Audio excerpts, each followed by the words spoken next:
Hi, I'm Simon and welcome to Lot 76 Cars and the Suzuki Jimny.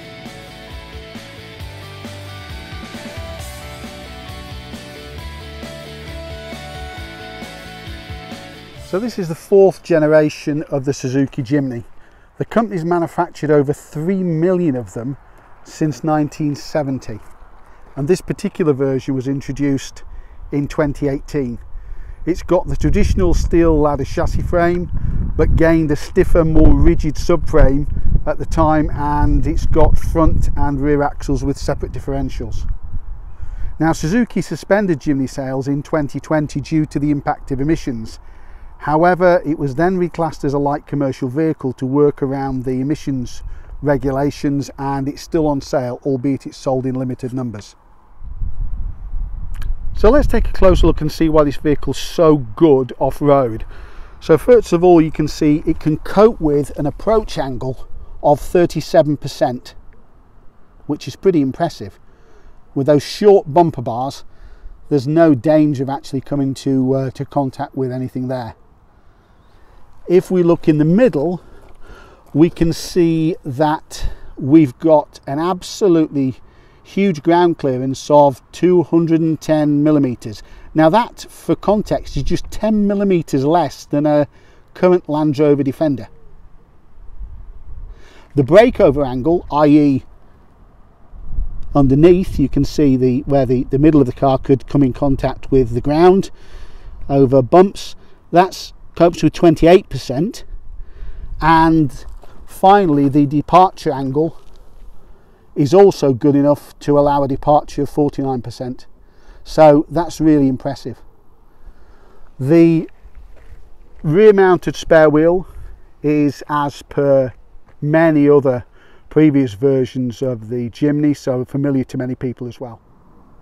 And the Jimny is only 1,645 millimeters wide, and in terms of length,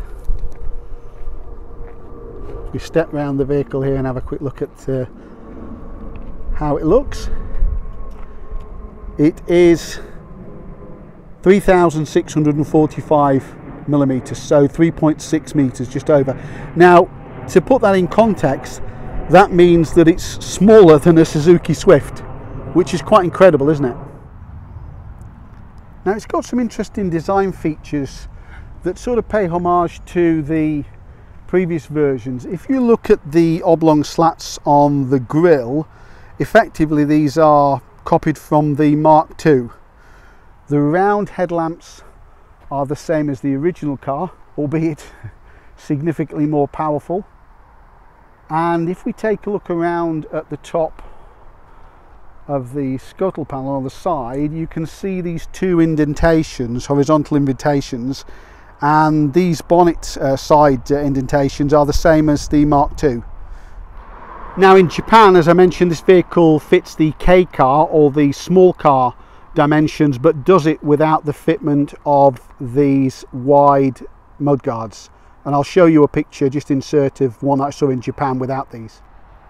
Now, none of these Jimnys are badly equipped. Even the entry-level SZ4 version gets aircon, cruise control, electric windows, automatic lights, and of course four-wheel drive. However, if you upgrade to this more desirable SZ5 trim, as in the case of this vehicle, you're going to get these 15-inch alloy wheels. You're also going to get things like body coloured door handles, rear privacy glass, and you're going to get, although it's difficult to see them here, LED headlamps, and also washers, which you don't often see on vehicles at this level. And we'll cover the equipment in the interior shortly. In terms of wheels and tyres, the choices are pretty limited. It's a 195/80 R15 on this SZ5 because it comes with alloy wheels. The standard vehicle, the SZ4, the lower grade, comes with the same size but with steel rims. Let's take a look under the bonnet now.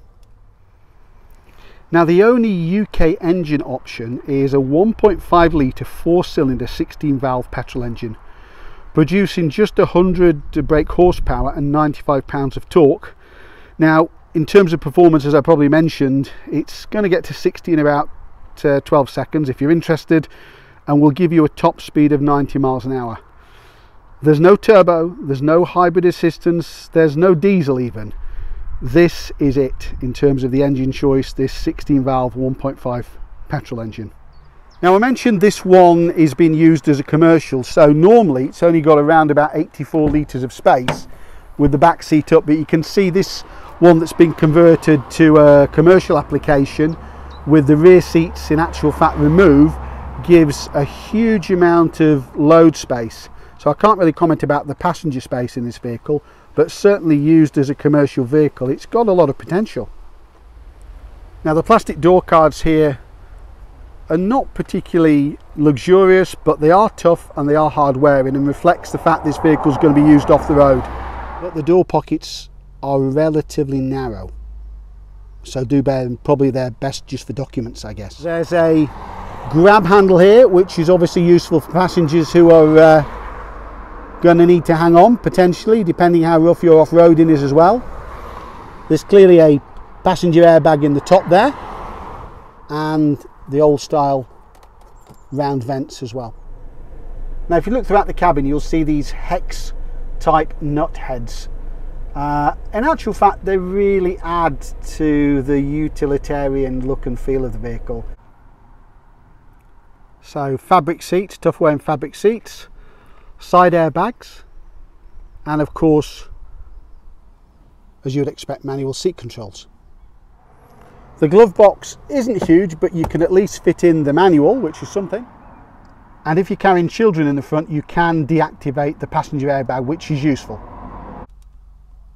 Some good storage space in the cabin with this small phone holder here.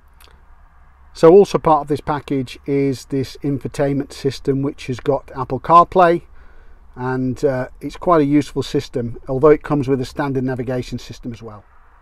Now, it's actually a decent sized screen to actually operate the functionality from. The map's not bad, but probably like most people these days, you're going to use one of the apps on your phone and use the Smart Link, I guess.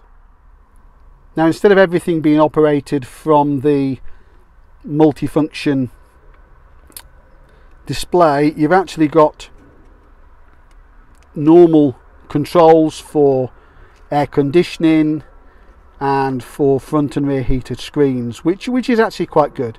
If you look at the toggle switches underneath, you've then got switches for the electric windows, the hill descent control as well. The window on the driver's side is automatic. As an SZ5 specification vehicle, it's also got heated driver and passenger seat in the front, which is good.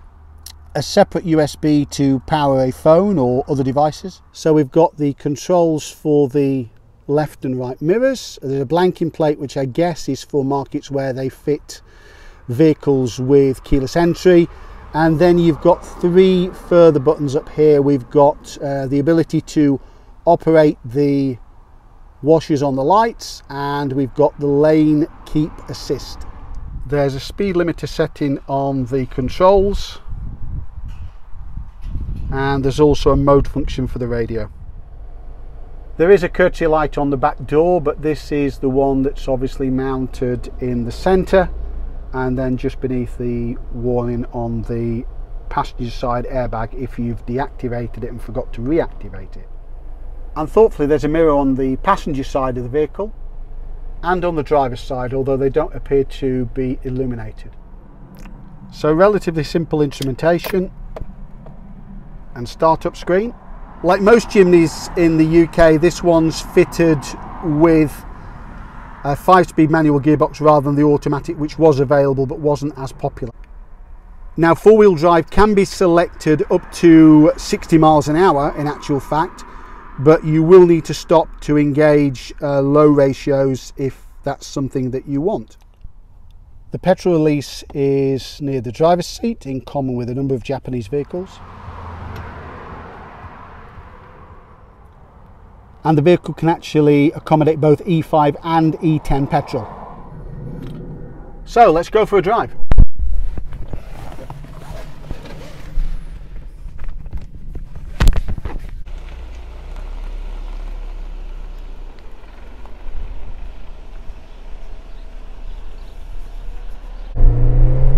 So pickup's good. I'm from first straight into second, and then almost at 4,000 revs and 40 miles an hour up again into third, into fourth, and pretty much shall quickly be in fifth.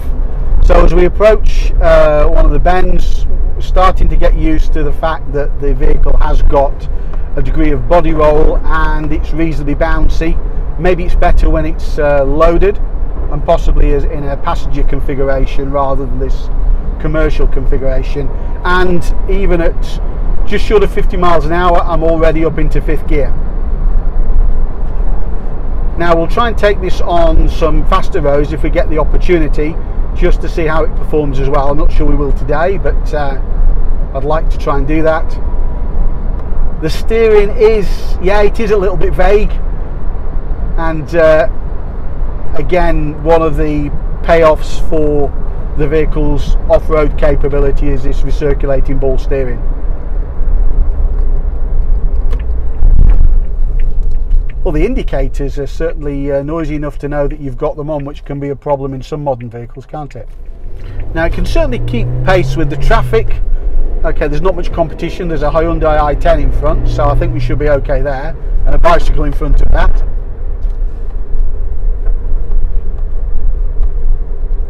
The main thing with this vehicle is, on a logical level, if you're going to use this on motorways and dual carriageways and in certain applications, it's maybe not for you. It's a 3-door only, as you can see, which means that it does make it compromised as a family vehicle. But what it all comes down to really is this mini Defender look. I mean, there are even kits available where customers have converted these to look more like a Land Rover Defender or a Mercedes G-Wagon. And there's a whole range of accessories, and I'll include a picture of some of those in the video as well, so you can see what's available. So you can really customize this, and people have. And quite easily, adding some of these accessories, you can pretty much get a vehicle that is around £30,000 with all of these fitted. So do bear in mind, if you plan to customize yours, that can end up being a bit of a blank check, to be honest with you. Could I live with it day to day? Well, I probably could, in actual fact. I think the gear change and the clutch are light enough that you could drive this quite easily in town and in basically anywhere, town and country. As I say, it's not a motorway vehicle, but it is something that you could live with. And certainly if you did have a requirement to take a vehicle off-road now and again, the fact that it's got the good ground clearance and good departure angles and breakover angles, that means that it is feasible. It certainly wouldn't be shortchanged. If you were comparing this to the crop of small SUVs out there today, they couldn't hold a candle to this off-road at all. Now, I'm starting to get up to a bit of speed now, and obviously the noise building a little bit. It's sort of 55, 60 miles an hour. We do bounce around a little bit, so be aware of that. But it's not unpleasant, and it is fun to drive. And I do think, certainly in terms of the seating position, I'm really comfortable here. The seats are not that big, it's a small cabin, but the seats are comfortable. I'm not sure how I'd feel if I'd spent several hours in them. That might be a different question. So approaching a bend now, yes, we start to roll a little bit, and although it wouldn't roll anything like an early Range Rover or something like that for comparison, it is noticeable, but once you become used to it, it isn't really a problem. Now, one of the questions I guess people ask today is in terms of fuel economy. Now, the book fuel economy for this is about 37. I guess in certain applications and touring you should be able to get closer to 40. CO2 varies right up to about, I think, 174 grams per kilometre, but in actual fact that still means the vehicle is in a £165 per year tax bracket, which isn't too bad, I guess. So the good news in terms of reliability is these are pretty reliable cars. As a brand, Suzuki's had some great news from the 2021 What Car Reliability Survey. So following a survey of over 16,300 readers about their ownership experience, Suzuki actually ranked joint third out of 30 car brands, which is quite encouraging. Now this car has covered 38,000 miles in a commercial application with no major issues. Now one other way to check whether a car really has been plagued with problems is the amount of recalls the car's had. Now in this instance, there's only two notable recalls that I've managed to find. One of them is the design of the driver's side and passenger side door electrical harnesses, and I guess these were replaced, and they may well affect airbag operation. So if you are planning to buy a vehicle, do check that that's been rectified. And also there was an issue with the fuel pump where the impeller in the fuel pump could become swollen and deformed. Now in both cases I suggest that you take a look at the DVLA website and just have a look and check if there's any outstanding recalls, because manufacturers do register these recalls with the DVLA. So that's a worthwhile check to do, also at the same time as you're doing the MOT check. Now despite a brand new on the road price of between £15,500 and just short of £19,000, you'd be hard pressed to find any one of these on a used vehicle website much under £20,000. They are simply so sought after. The vehicle was only on sale for a short time, for just a couple of years. It's imported in relatively small numbers, even though you can buy a commercial version, a real commercial version, unlike this converted one. In actual fact, they're also imported in just a few hundreds, maybe 3 per dealer in the UK. So if you do want to get hold of one, probably you're going to end up buying it from the used market. And we'll talk in a second about the warranty options as well. So many vehicles for sale will probably still have an element of the manufacturer's warranty, the 3-year, 100,000 kilometre or 60,000 mile warranty that came from new. There's also a 12-year anti-perforation warranty. Now if you buy it as an approved used car from Suzuki, then potentially you've got a 12-month Suzuki warranty at least, MOT cover, roadside assistance, and a multi-point vehicle check. So it's worthwhile looking at where you're going to buy the vehicles from. Now as I mentioned earlier, it has got a 12-year anti-perforation corrosion warranty. However, previous versions of the Suzuki Jimny were known to suffer from corrosion. The 4th generation, to be honest, doesn't seem any more prone than any other contemporary Japanese vehicle. However, if you are going to use it off-road, which is likely with a vehicle like this, it's worthwhile keeping the chassis clear of mud and also making sure you've got some additional rust proofing underneath. Now the owner of this vehicle, who's lent it to me today, has actually treated it with Lano Guard to obviously prevent rust, because he plans to keep it in the long term. Now the vehicle is fitted with a significant amount of safety and security features. The good news is that you get collision warning, which you can turn off, automatic emergency braking, lane departure warning, and obviously, as I've mentioned before, the usual selection of driver, passenger and side airbags.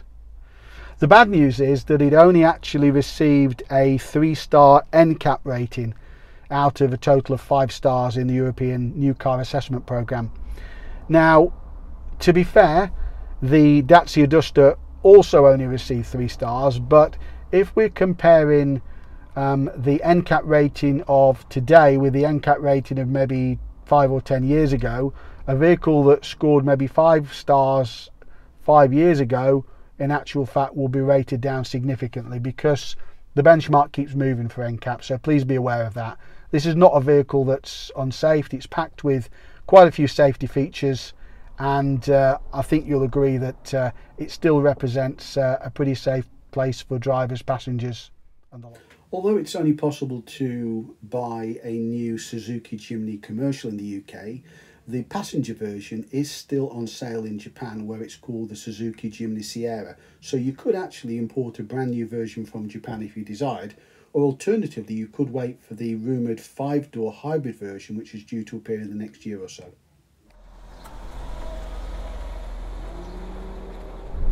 So what's my overall verdict on the Suzuki Jimny? Well, should you buy one? Well, if you can get one at a reasonable price, then you probably should, if you can make it work. Bear in mind there are compromises because of the body style, there are compromises because of what the vehicle can do in terms of on-road capability, but could you live with it? Yes, as I said earlier, yes you probably could. And would you want to live with it? A resounding yes. And if I could find one at the right price in kinetic yellow, I think you could probably count me in. So thanks again for watching this episode of Lot 76 Cars. Please like, share, subscribe, turn on notifications, and hopefully you can pretty soon see me at the wheel of something else. Thanks for watching.